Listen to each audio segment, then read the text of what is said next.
마태복음 26장 47절로 56절 말씀.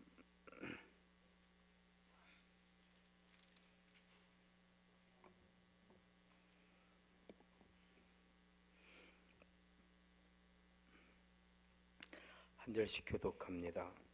말씀하실 때에 12 중에 하나인 유다가 왔는데 대제사장들과 백성의 장로들에게서 파송된 큰 무리가 칼과 뭉치를 가지고 그와 함께 하였더라.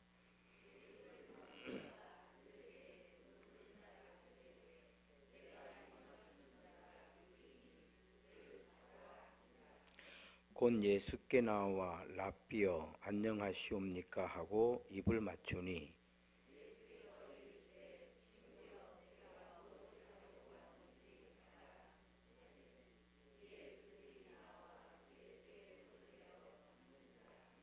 예수와 함께 있던 자 중에 하나가 손을 펴 칼을 빼어 대제사장의 종을 쳐 그 귀를 떨어뜨리니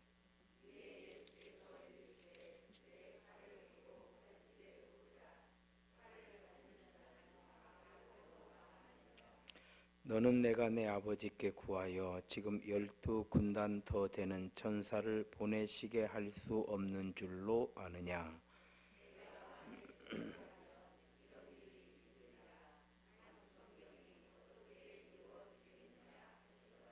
그때에 예수께서 무리에게 말씀하시되 너희가 강도를 잡는 것 같이 칼과 뭉치를 가지고 나를 잡으러 나왔느냐.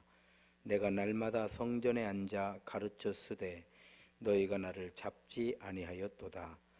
그러나 이렇게 된 것은 다 선지자들의 글을 이루려 함이니라 하시더라. 이에 제자들이 다 예수를 버리고 도망하니라. 아멘. 할렐루야. 서로 인사합시다. 주의 이름으로 사랑합니다. 은혜를 충만하게 받읍시다. 행복한 예배입니다. 할렐루야. 이제 마태복음 후반부는 십자가죠. 십자가. 그리고 죽으시고 부활하시고 다시 제자들을 만나 주시고 그리고 성령을 말씀해 주시고 또 성령을 보내주시고 이렇게 해서 이제 복음서 그러니까 예수님의 사역이 거기까지죠. 성령님을 우리에게 보내주시는 거. 그래서 예수님의 이름 임마누엘을 완성시키시는 거.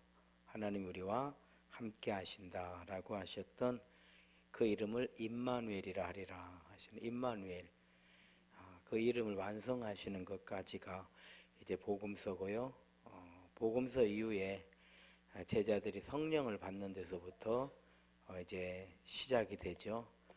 성령께서 제자들과 함께 하시고 제자들이 성령 충만하여서 예수님께서 말씀하신 그 말씀대로 주님의 몸된 교회 구원의 방주를 세워나가는 그러한 사역. 그것이 바로 이제 복음서 이후에 신약의 말씀들이다 이렇게 할 수가 있습니다. 그래서 오늘 또 이제 복음서 끝부분이기 때문에 예수님께서 잡히시는 그런 과정, 그 과정을 이제 저희가 지금 보고 있습니다. 우리가 잘 아는 거죠. 잘 아는 것처럼 12 제자 중에 한 사람이었던 가룟 유다가 예수님을 이제 팔게 되죠. 은 30에 예수님을 팔게 되죠. 은 30이라고 하는 돈은 뭐 그렇게 많은 돈이 아니죠. 사실은 그렇게 많은 돈도 아니고 또 은 30이 가룟 유다의 어떤 인생을 바꿔놓을 만한 그런 것도 아니죠. 그러면 가룟 유다는 왜 예수님을 팔았을까? 되게 궁금하잖아요. 예, 궁금하고 또 그러면은 그 제자로 있으면서 가룟 유다가 예수님으로부터 많은 책망을 받았다든지 아니면 제자들 가운데서 왕따를 당했다든지 아니면 정말 마음에 원한을 품을 만한 어떤 사건이 있었다든지 그런 건 전혀 없거든요. 그런 건 전혀 없고 오히려 가룟 유다는 제자들 가운데서 회개의 업무를 맡고 있었으니까 그래서 상당히 그 중심적인 그런 역할을 하고 있었다. 물론 베드로, 야고보, 요한 이런 사람들이 가장 그 제자 그룹에서 중심적인 역할을 했다고 한다고 하면 그래도 회개를 담당하고 있었으니까 가룟 유다 역시 자기 역할이 분명히 있는 사람, 분명히 있는 사람. 이 사람이 왜 예수님을 이렇게 팔아넘기게 되는가, 팔아넘기게 되는가, 라고 하는 부분이 사실 상당히 궁금한 일이죠. 그리고 결과적으로는 가룟 유다는 스스로 목을 매서 죽게 되잖아요. 그리고 자기가 했던 일을 후회하게 되고, 그래서 그 받은 은 30냥을 제사장들에게 성전에 던지게 되는 거거든요. 그 돈이 자기에게 아무런 어떤 유익한 게 아닌 것을 표현하는 거죠. 그리고 죽어버리고 맙니다. 그럼 왜 이런 일이 일어났겠는가? 오늘 본문 말씀에 중요한 단서가 있어요. 중요한 단서가 있는데 그것이 뭐냐면 대제사장들로부터 또 백성의 장로들로부터 파송된 그러니까 권한을 위임을 받은 거죠. 예수를 잡아라. 이게 최종 결정이 된 거죠. 그러면 그 사람들이 예수님이 지금 어디가 있는가, 어디서 어떻게 잡아야 되는가 이런 것들을 충분히 사전에 모의를 한 거죠. 사전에 모의를 해서 군호를 짜서 그러니까 마치 군인들이 어떤 암호를 만들어서 서로 소통을 하는 그런 과정을 만들어내는 거죠. 그러니까 충분히 함께 모의를 했다라고 하는 것을 알 수가 있는 거죠. 근데 그 군호가 뭐였냐면 가룟 유다가 선생님 안녕하십니까 이렇게 인사를 하면서 인사를 하는 거죠. 그들의 예법대로 입을 맞췄다 뭐 이런 게 인사법이니까요. 그렇게 하면 내가 그렇게 하는 사람이 예수다. 뭐 그를 잡으면 된다. 이렇게 이제 사전에 다 모의가 됐던 것입니다. 여기에 가룟 유다가 왜 예수님을 팔았는가라고 하는 답을 찾아낼 수 있는 단서가 나와요. 단서가 나오는데 오늘 본문 가운데 보게 되면은 마태복음 26장 49절 한번 읽겠습니다. 시작. 곧 예수께 나와 라삐여 안녕하시옵니까 하고 입을 맞추니 예수님께서 제자들에게 그렇게 물었죠. 사람들이 나를 누구라고 하느냐 그랬더니 선지자라고 하기도 하고 엘리야라고 하는 사람도 있고 세례 요한이라고 하는 사람들도 있고 그러니까 선지자 그 보면 이제 선지자라고 생각을 하고 있습니다. 선지자. 그러니까 메시아가 아니죠. 메시아와 선지자는 엄청난 차이가 있는 거죠. 메시아와 선지자. 메시아는 하나님 자신이지만 선지자라고 하는 것은 하나님의 어떤 메시지 세례 요한처럼 보라 세상 죄를 지고 가는 하나님의 어린 양이로다. 이렇게 백성들에게 하나님의 뜻을 알려주는 게 선지자거든요. 알려주는 게. 다행히 백성들의 입맛에 맞으면 선지자들도 환영을 받았지만은 입맛에 맞지 않으면 선지자들이 뭐 고난을 받게 되고 심지어 죽임을 당하게 되기도 하고 이런 거죠. 그런데 그 중에 시몬이 대답을 했죠. 주는 그리스도시요. 그러니까 제자들에게 예수님이 물어보잖아요. 너희는 나를 누구라고 하느냐 했을 때 시몬이 대답을 해요. 예수님은 선지자가 아닙니다. 이런 뜻이에요. 예수님은 선지자가 아닙니다. 주는 그리스도시요 살아계신 하나님의 아들이십니다. 즉 메시아라는 뜻이에요. 구원자라는 거예요. 하나님이라는 거예요. 그래서 선지자에게 주라고 하지 않고 나의 주인 이렇게 하지 않거든요. 나의 주라고 하는 거는 메시아밖에 없는 거예요. 주는 그리스도시요. 자, 이게 제자의 고백이었던 거예요. 그러면 시몬의 고백은 바로 다른 제자들도 다 그렇게 생각하고 또 그렇게 알고 그렇게 믿고 그렇기 때문에 예수님을 따르는 거거든요. 예수님을 따르는 거예요. 그때 예수님께서 말씀해 주셨죠. 시몬아 내가 복이 있도다. 이것을 내게 알게 하시니는 혈육이 아니고 하늘에 계신 너희 아버지이시니라. 사실 우리들도요. 우리가 예수님을 영접하고 예수님을 나의 구주로 믿고 우리가 이렇게 3일밤 예배를 드리고 이렇게 하는 거는 결국은 하나님께서 우리를 부르셨다라는 뜻이에요. 부르시는 방법이 다양하죠. 부모로부터 그냥 이렇게 믿음의 가정에서 우리를 부르실 수도 있고요. 아니면 자식이 부모를 전도해서 그렇잖아요. 역으로 부모님은 예수님을 모르는데 자녀들이 어떻게 믿음 생활을 누군가의 전도를 받고 교회 신앙생활을 하고 그리고 예수님을 알게 되고 천국을 알게 되고 구원이라고 하는 걸 알게 되고 그리고 자기 부모님을 이제 전도를 하잖아요. 즉 누구를 통해서든 이런 과정들은 다 다를 수가 있어요. 저 같은 경우는 그냥 처음부터 믿음의 가정에서 태어나서 그냥 믿음으로 어려서부터 이렇게 살은 거고요. 또 어떤 분들은 초등학생 때 또 학창 시절에 대학생 때 아니면 결혼해서 뭐 이렇게 다양하죠. 다양해. 그리고 이제 그런 그 과정들 누가 전도를 했다든지 이런 전도라고 하는 방법을 통해서 우리가 예수님을 영접하지만 그건 하나님께서 그런 방법을 사용하신 것이고 실제로는 하나님 우리를 부르신 거거든요. 할렐루야. 이거예요. 그러니까 그 시몬이 주는 그리스도시요 이렇게 했을 때 고백했을 때 이것을 알게 하니는 혈육이 아니다. 여기에는 어떤 학문적인 어떤 지식도 아니라는 거예요. 그냥 하나님께서 우리를 부르시는 거예요.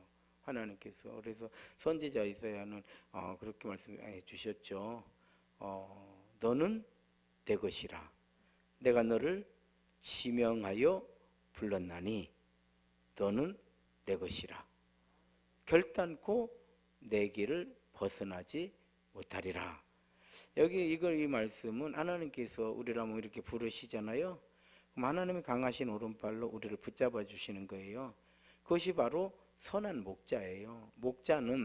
선한 목자라고 하는 거는 절대 양을 빼앗기지 않는다라는 뜻이거든요.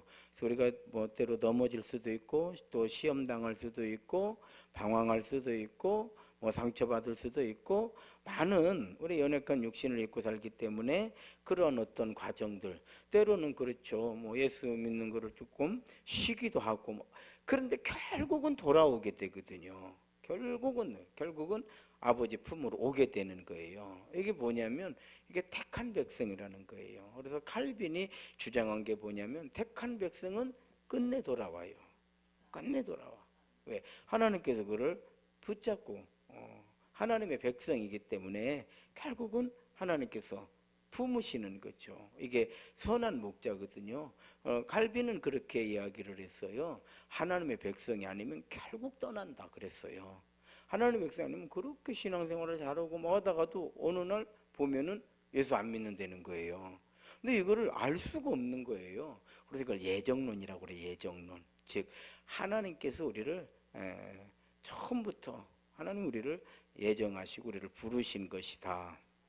아무튼 우리는 하나님이 우리를 부르신 거예요.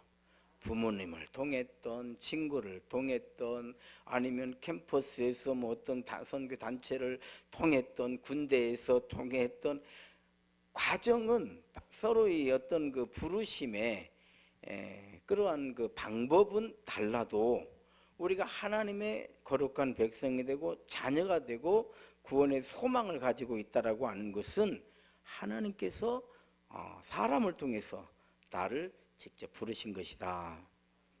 이렇게 알고 신앙생활을 해야 되는 거예요. 그런데 다만 우리가 예를 들어서 부모님을 통해서 내가 하나님을 알게 됐다. 인생에 최종적으로 보게 되면은 예수님 아는 것 그거 하나 남는 거거든요. 인생에 돈이 남는 것도 아니고 명예가 남는 것도 아니고 뭐 아무리 이름을 남긴다고 해도 사실은 나에게는 남는 게 아니에요. 남는 게 아니에요. 결국 나에게 인생의 한평생을 알고 남는 건 뭐냐면은 예수 이름밖에 없는 거거든요. 인생이 그렇잖아요. 나 죽으면 끝나는 거 아닙니까? 우리가 사는 동안에 이제 얼만큼 행복하게 살고 정말 이렇게 복을 받고 살고 이런 게 필요하지만 사는 동안에 필요한 거예요. 그래서요 전도서에서는 산 개가 죽은 사자보다 낫다 그랬어요. 그래서 구원의 소망이 없는 사람은 개똥밭에 굴러도 이승이 낫고 뭔 말인지 알아요? 이승이 나은 거예요. 구원의 소망이 없는 사람은. 그러나 구원의 소망을 가진 사람은 정말 하나님 나라의 소망을 가지고 있기 때문에 끝내 예수 이름 하나가 남는 거거든요. 끝내 예수 이름 하나가 남는 거예요. 자, 왜 이런 말씀을 드리냐면 제자들은 분명히 예수님을 주는 그리스도시오 그랬잖아요. 그런데 가룟 유다는 랍비로 부르고 있어요. 이해가 되는가요? 예수님을 바로 알아야 신앙생활을 바르게 하는 거예요. 이 말씀이에요. 가룟 유다는 이 군호를 짜가지고 랍비요. 랍비요? 예수님이 랍비예요? 이렇게 얘기를 해요. 랍비요. 평안하십니까? 뭐야? 안녕하십니까? 이렇게 알고 있는 거예요. 가룟 유다가. 이게 화근이었던 거예요. 주는 그리스도시요. 물론 제자들이 다 도망을 가요. 우리가 오늘 본문 마지막 절에 제자들이 다 도망가는 것과 파는 건 다른 거예요. 그렇잖아요. 우리가 고난받고 뭐 시련당하고 상처받고 우리가 연약하니까 야 이거 정말 내가 교회도 가기 싫다 뭐 이런 생각이 들 수 있어요. 우리 연약해. 그러나 예수 믿을 필요 없다 이렇게는 안 하거든요. 이해가 되죠? 야 뭐들 예수 믿냐? 예수 믿는 것들 뭐 다 막 예수 다 거짓말이야. 이렇게는 안 한단 말이에요. 그냥 내가 언젠가는 내가 돌아가야 되는데도 이런 마음을 갖고 있지 가룟 유다처럼 팔아넘기진 않거든요. 왜? 예수님은 메시아죠. 메시아죠. 우리가 부족하고 우리가 연약하고 우리가 감당이 안 되니까 넘어질 수도 있고 그렇죠. 방황할 수도 있고 그럼에도 불구하고 우리 안에 그 하나님 선지자가 아니라 예수님은 하나님 그리고 끝내는 난리의 십자가 지신 나의 주 그리스도. 그러니까 결국 돌아오는 거예요. 그래서 돌아오는 거예요. 정말 우리가 사람한테 상처를 받았지 하나님께 상처받은 건 또 아니잖아요. 우리 그걸 알으니까 우리는 결국 주님 품으로 돌아오는 거죠. 그런데 가룟 유다는 지금 뭐라고 그래요? 랍비요. 랍비는요 선지자도 아니에요. 랍비는 오늘날로 보면 그냥 목사 수준이에요. 하나님 말씀을 가르치는 사람일 뿐이에요. 근데 랍비가 내가 그리스도다 이렇게 하면 잡아야 돼요? 안 잡아야 돼요? 그거 잡아야 하는 거거든요. 그게 이단인 거거든요. 여러분 제가 목회를 이렇게 세임교회에서 이렇게 하다가 보니까 하나님의 성령께서 나에게 그냥 강력하게 임하셔가지고 이제 재림 예수가 나다 이렇게 하면 어떻게 올 거예요? 그럼 이제 잡아야요. 끌어내려야 되는 거예요. 이해 가요? 제가 여러분 제가 이렇게 쭉 이렇게 생각을 해오다 보니까 처음에는 나도 몰랐다. 내가 재림 예수인지 나도 몰랐는데 하다 보니까 내가 재림 예수더라. 이러면 어떡할 거예요, 여러분들? 여기서 예배 드리다가 바로 그런 거예요. 랍비는 그냥 성경을 해석하는 사람일 뿐이에요. 그런데 랍비가 어떤 랍비가 무리를 걷고 어떤 랍비가 소경의 눈을 뜨게 하고 어떤 랍비가 오병이어의 광야의 만나를 재현하시고 그렇잖아요. 그래서 이렇게 가룟 유다처럼 망하려면 어떤 말도 들어오지 않는다는 거예요. 인생을 이렇게 많이 살은 경험하시는 분들이 그런 얘기를 해요. 한 번씩 이렇게 자기가 망할 때 이야기를 들어보면 공통점이 뭐냐면 안 들어온다네요, 말이. 주변에서 그렇게 이거 아니라고 얘기를 해주는데도 그때는 왜 그렇게 그 소리가 안 들어왔는지, 그리고 또 그 소리가 제일 듣기 싫은 소리래요. 제일 듣기 싫은 소리래요. 또 죽으려면 듣지 말아야 될 소리가 왜 이렇게 선명하게 들리는지 이런 이야기를 하는 걸 보게 되거든요. 가룟 유다가 바로 그런 사람이었던 것 같아요. 메시아로 믿어지지가 않는 거예요. 메시아로. 이어령 씨가 그런 고백을 했거든요. 딸이 그렇게 아버지한테 복음을 전하는 거예요. 아버지 예수님 믿으세요.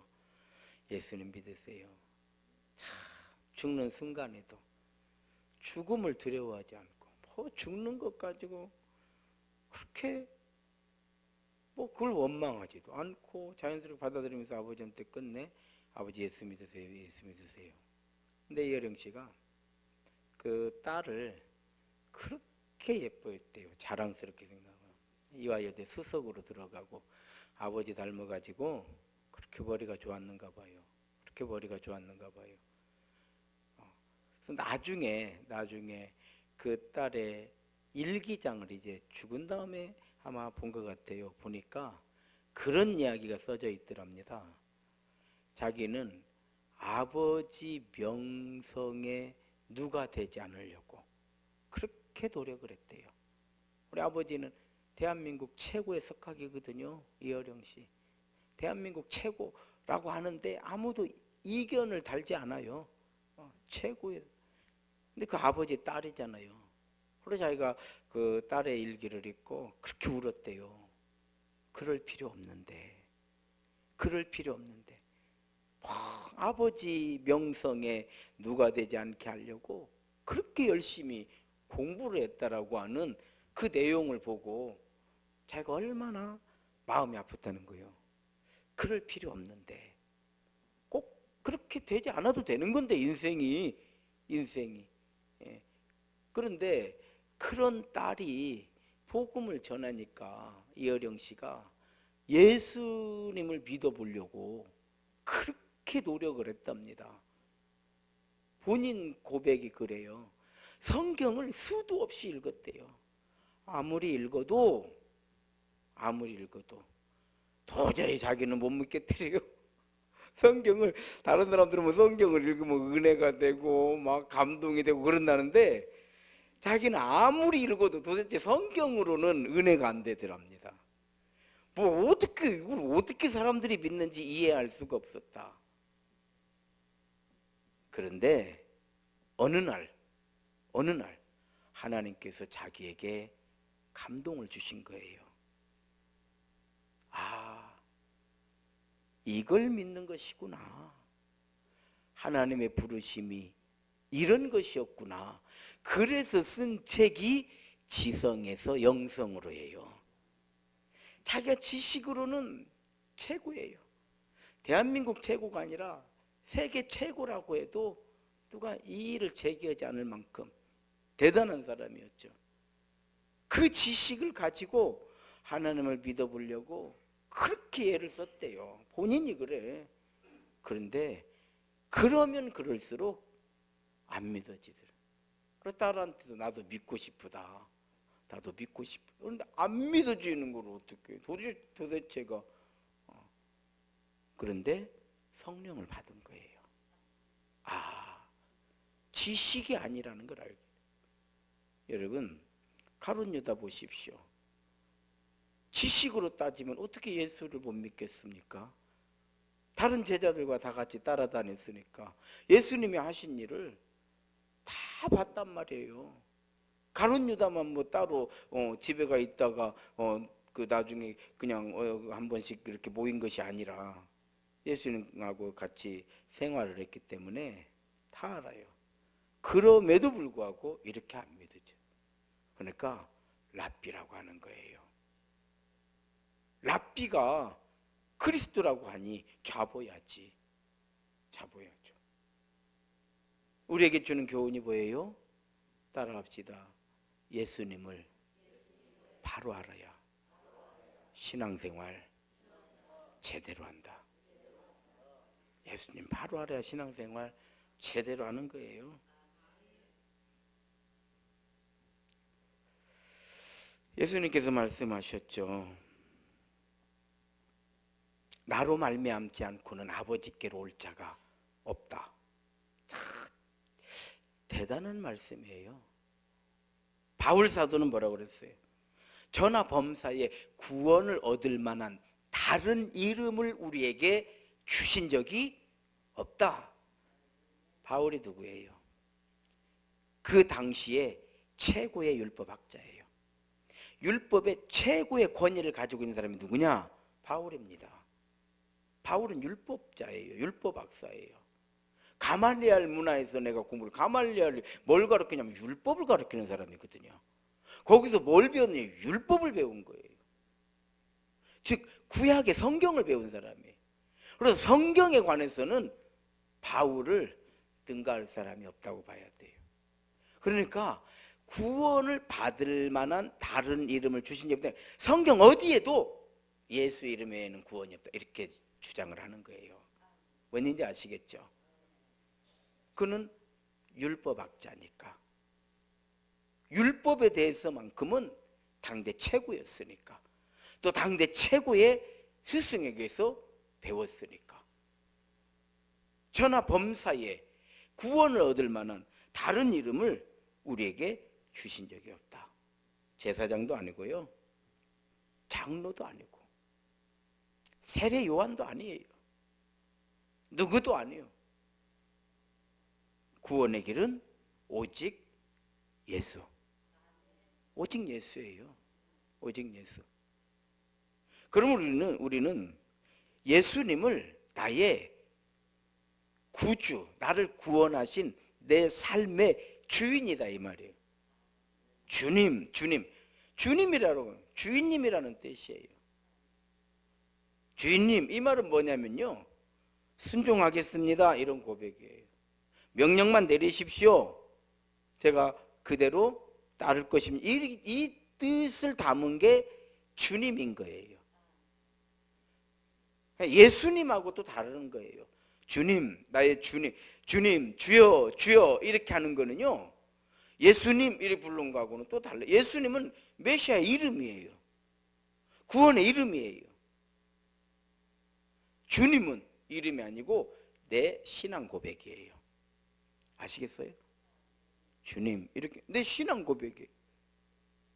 주님, 그러면 주인이 동으로 가라. 아유, 저는 서쪽으로 가고 싶은데요.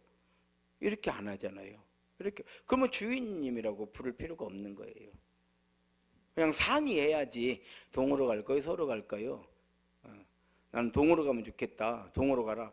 제 생각은 서쪽이 나을 것 같습니다. 이건 주인이 아닌 거예요. 뭔지 아시겠죠? 예수님은 메시아의 이름이에요. 주님은 나의 신앙 고백이에요. 아시겠죠? 이름이 아니에요. 주님은 내 신앙 고백인 거예요. 나는 예수님을 나의 주님으로 믿고 고백하고 예수님을 따르기로, 예수님 말씀하신 대로 살기로 나는 결단합니다. 이게 주님인 거예요. 주님인 거예요. 그래서 우리는 예수님을 나의 구주로 믿는 거예요. 그래서 이렇게 예배를 드리는 거예요. 예배를 드리는 거예요. 이 예배를 통해서 하나님께서 영광 받아주실 뿐만 아니라 그렇게 예배 드리는 이런 모든 것들을 통해서 정말 하나님께서 우리에게 은혜 베풀어 주실 걸 우리는 믿는 거예요. 저는 이제 혼자서 목회를 하면서 목사 역할을 하잖아요. 목사 일을 하잖아요. 성도들을 가르쳐야 되고 성도들을 또 하나님 은혜 가운데 거하도록 예배로, 설교로, 기도로 그러려면 저 자신이 더 많은 확신을 가지고 살아야 되거든요. 더 많은 확신. 아마 여러분들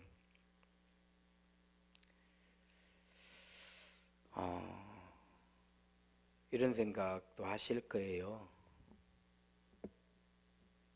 저처럼 모태신앙인들하고 또 어떤 분은 80세에 어떤 분은 돌아가시기 직전에 예수님 영접하는 거하고 무슨 차이가 있을까? 여러분 무슨 차이가 있을 것 같아요?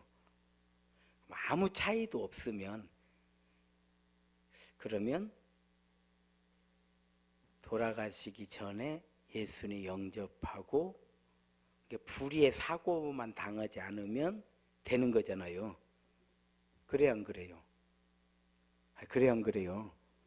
그러니까 불의의 사고를 당해가지고 그냥 오늘 예수님 영접할 시간도 없이 죽어버리면 이게 참 땅을 치고 통곡할 일이지만 시간이 좀만 있으면 우리가 아파서 돌아가신다니 나이가 들어서 돌아가신다니 그럼 되게 죽음을 준비할 시간이 있잖아요. 죽음을 준비할 시간만 있으면 그때 예수님 영접하면 되잖아요. 그렇지 않아요? 정확하게는 저도 몰라요. 왜? 십자가에 달린 강도에게 예수님께서는 오늘 내가 함께 나와 낙원에 있으리라 그랬죠. 그럼 십자가 지고 죽은 제자들은 뭔가? 저는 이런 생각들을 이건 이제 스스로 생각을 해야 돼요. 성경에 나와 있는 얘기가 아니다 보니까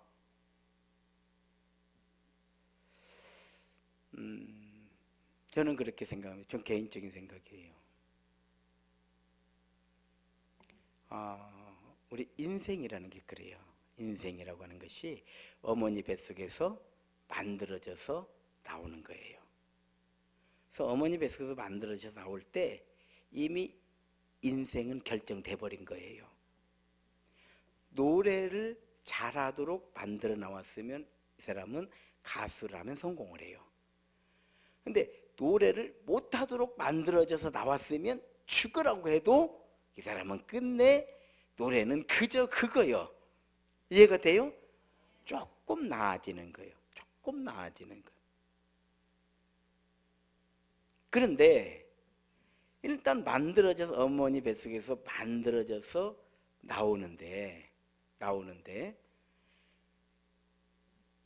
어머니 뱃속에서 이렇게 나오든 저렇게 나오든 건강하게 나와야 돼요.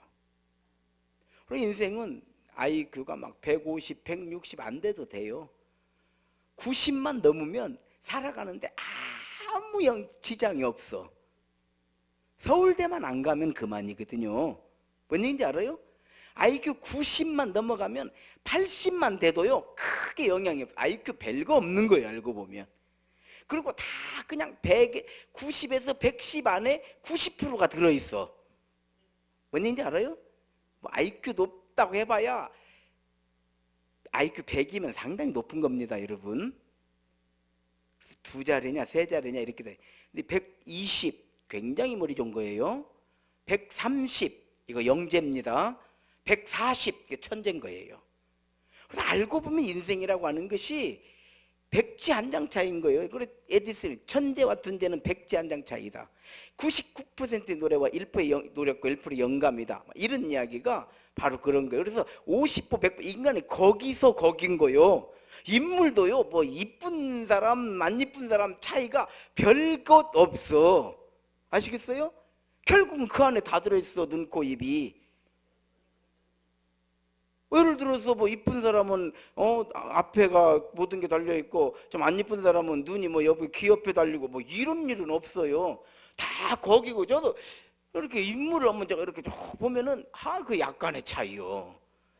간발의 차이로 이게 이 사람이 좀 괜찮게 생기고, 몸무게도 뭐 별거 뭐 60kg나 50kg나 10kg 차이인데 뭐 10kg 뭐 별거 있어요, 사실? 그렇잖아요. 우리 키가 160이고 170이면은 10kg 발라 붙이면은 뭐 어디 뭐 10kg 만약 여기다 발라 붙인다고 해봐요. 별로 그 제대로 붙일 데도 없는 것이 알고 보면 별 차이 없는 거예요. 키도 마찬가지요. 뭐 170이나 80이나 뭐 10cm 차이밖에 안 되는 거예요. 그리고 인간이라고 하는 거예요. 거기서 거기요. 거기서 거기요. 거기서. 그럼 건강하게 만들어 놔야 되는데 그 건강한 아이를 만들기 위해서 엄마는요 조심하는 거예요. 그래서 임신이 됐다 그러면 그때부터 이제 조심하고 막 집안 식구들이 그냥 야 조심해라 막 뛰어다니려면 애 떨어질라면 여보세요 소리치면 그냥 애 떨어질 뻔했다 막 이런 얘기를 하는 거예요. 뭔 얘기인지 알아요? 조심해. 그렇게 해서요 태교를 한다든지 다 해가지고 만들어내는 거예요. 마찬가지예요. 그러면은 건강한 아이로 또 그렇게 태교를 잘해서 성품이 좋은 아이로 그래서 또 그 아이를 또 잘 양육을 하잖아요. 양육을 하면은 한 시대에 또 사랑받고 인정받고 또 역량이 되면은 귀하게 쓰임 받고. 저는 이 세상에 어머니 뱃속에서는 이 세상에서의 삶을 위한 준비잖아요. 이 세상은 하나님 나라에서의 삶을 위한 준비라고 생각해요. 어떻게 준비했느냐? 이거는요 중요한 일이에요. 그래서 잠언에서는요 마땅히 행할 길을 아이에게 가르치라. 그리하면 늙어서도 그 길을 벗어나지 아니하리라. 3살 버릇 80 간다. 똑같은 얘기예요. 똑같은 얘기. 그래서 우리가 이렇게 신앙생활 저같이 모태신앙 또 목사, 장로, 권사 직분을요 소중히 여기시기 바랍니다. 감사하시기 바랍니다. 이거는요 이 직분은 하나님 나라에서 이제 쓰임 받게 될 거예요. 그래서 세상에서 그 영혼 구원하는 자들 하늘의 별과 같이 빛나리라 이런 말씀이 나오잖아요. 또 세례 요한을 가르쳐 예수님께서는 천국에서 가장 큰 자니라 더 나오잖아요. 성경에 분명히 그런 말씀들이 나오는 거예요. 나오는 거예요. 그래서 이런 모든 것들이 그러니까 일찍이 복을 받아요. 예를 들어 저는 그렇게 생각을 합니다. 어렸을 때부터 부잣집에 태어나가지고 부자로 그냥 이렇게 참 인정받고 대접받고 살다가 아버지 재산 물려받아가지고 또 그냥 아버지 잘 만나가지고 그냥 조금 먹고 나니까 사장 돼가지고 조금 있으니까 회장 되고 이런 사람들 있잖아요. 금수저. 저는 하나님 나라의 금수저라고 나 혼자 생각이요. 예. 저는 어려서부터 그냥 신앙생활해서 나는 하나님 나라의 금수저다. 부모님 잘 만나가지고 그냥 처음부터 그냥 교회 떠나서는 뭔 생각을 해본 적도 없고 교회 때문에 나는 결혼도 제가 언젠가도 말씀드렸잖아요. 이렇게 서울에서 요 아가씨를 만났는데 이 불교를 너무나 믿는 거예요. 이 여자는. 난 도저히 불교 못 가. 근데 그 여자는 도저히 예수 못 믿겠디야. 그럼 어떻게 해야 돼? 그렇죠. 바로 헤어졌죠. 방법 없어요. 이게 뭐예요? 아, 이게 하나님 나라 금수저구나. 믿으시기 바랍니다. 예. 그러나 흙수저도 막판에 또 금수저가 돼야 되겠지. 그냥 혼자 생각을 해보는 거예요. 생각을 해보면. 그리고 신앙생활 하는 게 참 감사한 일이잖아요. 왜냐, 이렇게 또 성도의 교제라고 하는 이런 하나님의 그 교회를 만들어 주셔가지고, 목사, 뭐, 교인들이 목사님, 또 장로님, 우리 장로님, 권사님, 또 그 같은 전도회끼리 만나고, 아유, 말세된 이때에 교회만큼 수지 맞는 데가 없어. 그래, 안 그래요? 아니, 어디 가서, 뭔 수지 맞으려고 그래요? 나가보세요. 별로 수지 맞을 데 없습니다. 저는 안 나가요. 뭐 세상 나가봐야 뭐 수지 맞을 데 없어요. 어떤 사람 만나면 뭐 별거 있는지 아세요? 그래도 교인이 최고인지는 알아. 교인이 최고인 거요. 뭐, 아이고, 뭐 이런 애 저런 애도 그래도 교인이 최고인 것이요. 말할 필요 없어요. 뭐 나가면은 무슨 뭐 얼마나 뭔지 알지만은 아이고 나가보세요. 뭐 특별한 사람 있는지 아십니까? 교회가 최고예요. 그래도 우리가 아프면 병문안도 가고 기도도 해주고 뭐 죽으면 장례도 치러주고 결혼한다고 하면 주례도 서주고 이 교회라고 하는 거는요 정말 가족이에요. 그래서 교회라고 하는 거는 막 쉽게 막 판단하는 그런 것이 아니에요. 이거는 하나님께서 나에게 주신 복이에요. 그래서 우리 모두는요 정말 그리고 형제요 자매라고 하잖아요. 그리고 실제로 우리 신앙인들이요 어려운 일을 당하고 또 뭐 시험 들 수도 있고 이래도요 하다못해 목사하고 시험 들어도요 교인들의 성도의 교제가 잘 되어지면요 이겨냅니다. 이겨내. 할렐루야. 그 이겨내고 보면요 참 잘한 일이요. 이겨내고 보면 잘한 일이요. 왜? 아이고 어디 가면 뭐 우리 속담에 너무 집 직관 가면 뭐 냄새 안 나냐고 그랬어. 그런 얘기들 들어보셨죠? 그래 안 그래요? 자, 가룟 유다는 예수님을 랍비라고 했어요. 우리에게 주시는 교훈이에요. 예수님을 바로 아는 것이 하나님 은혜예요. 마지막으로 말구에 귀를 잘라버리잖아요. 귀를 붙여주시고 칼을 떠라. 칼을 쓰는 자는 칼로 망한다. 그러면서 내가 하늘에 12영이나 되는 천군 천사를 불러올 수 없는 줄 아느냐 이런 말씀이 나오잖아요. 오늘 본문에 우리가 쉽게 생각하면 십자가는 힘이 없어서 예수님이 끌려가는 게 아니죠. 그러면 힘이 있는데 왜 예수님은 십자가의 길을 가시는가? 왜 힘이 있는데 왜 십자가의 길을 가시는가? 따라합시다. 생명은 생명으로밖에 대신할 수 없다. 그러면 피는 못 만들어요. 여러분, 피는 못 만듭니다. 피는 누군가가 주는 수밖에 없어요. 헌혈을 해야 돼요. 간은 못 만들어요. 그럼 어떻게? 누군가가 간을 주어야 돼요. 신장도 못 만들어요. 누군가가 주어야 돼요. 구원은 생명을 살리는 일이에요. 아무리 귀하고 존귀하고 아무리 큰 부자도 아기를 낳으려면 임신을 해야 해요. 10개월을 배불러 살아야 돼요. 해산의 고통을 해야 되는 거예요. 그렇잖아요. 십자가는 생명을 살리시는 하나님의 일이시기 때문에 자기 생명을 주어서 우리를 살리시는 거예요. 이게 십자가예요. 그래서 예수님 십자가를 생각하면 나를 살리시려고 생명을 주신 거예요. 여러분, 우리 전에는 어머니 날이라는 게 있었잖아요. 어버이날 되기 전에 어머니 날. 나실제 괴로움 다 잊으시고 진자리 마른 자리 가라니시며. 그럼 그 노래 그 옛날에는요 군대 훈련 받으면 훈련 막 엄청나게 이제 빡세게 받는 때가 있어요. 뭐 사격 훈련 한다든지 유격 훈련 한다든지 이제 그 훈련소 들어가 가지고 이제 한 3주 4주 막 넘어가면 이제 그때부터 어느 정도 체력이 만들어지거든요. 뭐 그때부터 이제 빡세게 훈련을 시키는 거요.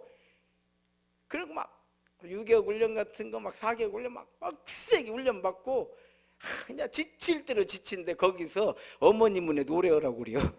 다 울어 다 울어. 거기서 울지 않는다 가는 병든 것이요. 다 울어요. 그래서 군대 가면 전부 효자된 데잖아. 어머님 전상서 뭐 해가지고 이제. 그런데 감사한 거는요 제대할 때 그 물 다 빠져갖고 나와. 다행한 일이요. 그냥 그렇게 나오면 그냥 세상이 너무 좋아지거든요. 바로 그런 거예요. 생명은 생명으로밖에 구할 수가 없어요. 구할 수가 없습니다. 그래서 예수님은 십자가는 우리를 살리시기 위한 하나님의 생명을 주신 것이다. 그래서 바울 사도가 그렇게 고백을 했죠. 그리스도께서 십자가를 지심으로 하나님의 사랑에 대해서 확증하셨다.